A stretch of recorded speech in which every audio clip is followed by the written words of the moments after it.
டே director, நீ நானும் நேருக்கு நேரம் உட்காந்து பேசலாமா, எது சரி எது தப்புன்னு சொல்லிட்டு நீ பேசலாம். உன் பக்கம் ஒரு துளி கூட நான் இல்லை. ஆனா நீ ஏன் இவ்வளவு உட்காந்துட்டு அந்த கூலர்ஸை போட்டு அப்படி உட்காந்து நின்று பேசுறியா? நான் பேசலாமா, நீ நானும் பேசலாம். 1 மாசம் ஆக போகுது, கரெக்டா 1 மாசம் ஆக போகுது. அது நான் எனக்கு சரியா தெரியல, 1 மாசம் ஆக போகுது. டைரக்டர் வந்து வாசனை கூப்பிட்டு பேசுறாரு.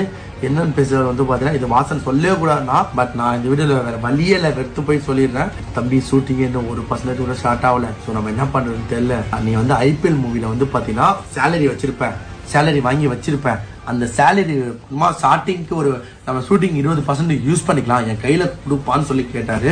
ஆனா வாசன் அதுக்கு என்ன சொன்னா, ஒரே ஒரு ரீசன் தான் சொன்னா, அண்ணா இது எங்க அம்மா காண்டி, இப்போ எங்க அம்மா நிலத்துல வந்து ஏதோ ஒன்று பண்ண போறேன், விவசாயம் பண்ண போறேன்னு சொல்லியிருந்தாங்க. அதுக்கு வந்து பாத்தீங்கன்னா அவங்க போட போறேன்னு சொன்னாங்க. அதனால இந்த காசு நான் தர முடியாதுன்னா தப்பா நினைச்சுக்காட்டீங்கன்னு சொன்ன ஒரு காண்டுல அந்த ஆளு வாசன் கிட்ட சொல்லாம வந்து மூவியை விட்டு தூக்கிருக்கான் ஹீரோவா.